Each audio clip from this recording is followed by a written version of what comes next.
தமிழ்நாட்டில் உள்ள அனைத்து வாக்குச்சாவடிகளிலும் தற்போது வாக்குப்பதிவு நிறைவடைந்து மின்னணு வாக்குப்பதிவு இயந்திரங்களுக்கு சீல் வைக்கும் பணியானது நடைபெற்று வருகிறது. இது குறித்தான விவரங்களுடன் இணைகிறார் செய்தியாளர் நவநீத கிருஷ்ணன். வணக்கம் நவநீத கிருஷ்ணன், விவரங்கள்.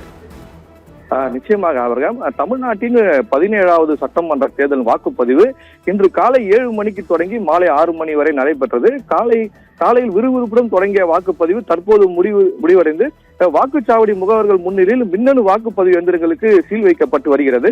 திருவள்ளூர் மாவட்டம் திருவொற்றியூர் தொகுதி ராஜாக்கடையில் பகுதியில் அமைந்துள்ள தனியார் பள்ளியில் வாக்குச்சாவடி அங்கு காலை 7 மணிக்கு தொடங்கி மாலை 6 மணிக்கு வரை வாக்குப்பதிவு நடைபெற்றது. 6 மணிக்கு வாக்குப்பதிவு முடிந்தவுடன் கதவுகள் அடைக்கப்பட்டு வாக்குப்பதிவு இயந்திரங்களுக்கு சீல் வைக்கப்பட்டு வருகிறது.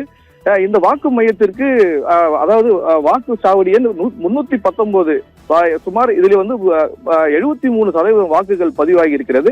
இந்த வாக்குச்சாவடியில் வைக்கப்பட்டிருக்கும் வாக்குப்பதிவு இயந்திரங்களை திருவள்ளூர் மாவட்டம் வேப்பம்பட்டு பகுதியில் உள்ள தனியார் கல்லூரியில் வைக்கப்பட்டு அடுத்த மாதம் 4ஆம் தேதி வாக்கு எண்ணிக்கை நடைபெறும்.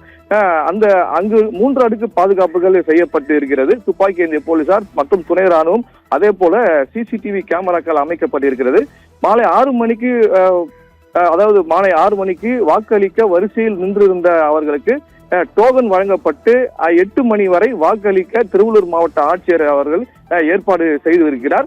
அதே போல காலை 7 மணிக்கு தொடங்கிய வாக்குப்பதிவு மாலை 5 மணி வரை சுமார் 75% வாக்குகள் பதிவாயிருக்கிறது.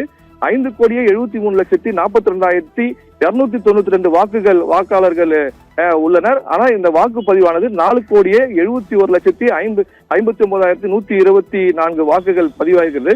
அதாவது 82.24% மாலை 6 மணி நிலவரத்தின் அதாவது 75 இந்த சதவீதமானது 5 மணி நிலவரமாக உள்ளது. 6 மணி நிலவரம் வாக்குப்பதிவு முடிந்த பிறகு அதாவது இன்னும் 20 நிமிடங்களிலே இந்த தகவலானது வெளியாகும் என எதிர்பார்க்கப்படுகிறது. 5 மணி நிலவரப்படி துறைமுகம் தொகுதியில் 80%, பெரம்பூர் தொகுதியில் 86%, கொளத்தூர் 83%, ஆர்கே நகர் 87%, ராயபுரம் தொகுதியில் 76%, திருவிக நகர் 76%, திருவொற்றியூரில் 80% வாக்குகள் பதிவாகி இருப்பதாக தேர்தல் ஆணையம் தெரிவிக்கப்பட்டிருக்கிறது. கடந்த தேர்தலை விட 71 லட்சம் வாக்குகள் கூடுதலாக பதிவாகி இருப்பதாகவும் புதிய வாக்காளர்கள் இளைஞர்கள் அதிக அளவில் வாக்களித்துள்ளதாகவும் தெரிவிக்கப்பட்டிருக்கிறது. குறிப்பாக வெளி மாநிலம் வெளிநாடுகளில் இருந்து கூட 17வது சட்டமன்ற தேர்தலில் வாக்களிக்க வந்திருக்கின்றனர். 2026 சட்டமன்ற தேர்தலில் பெரிய அளவில் எந்த பிரச்சனையும் இல்லாமல் சிறிய சலசலப்புடன் நடத்தி முடித்து இருக்கிறது தேர்தல் ஆணையம்.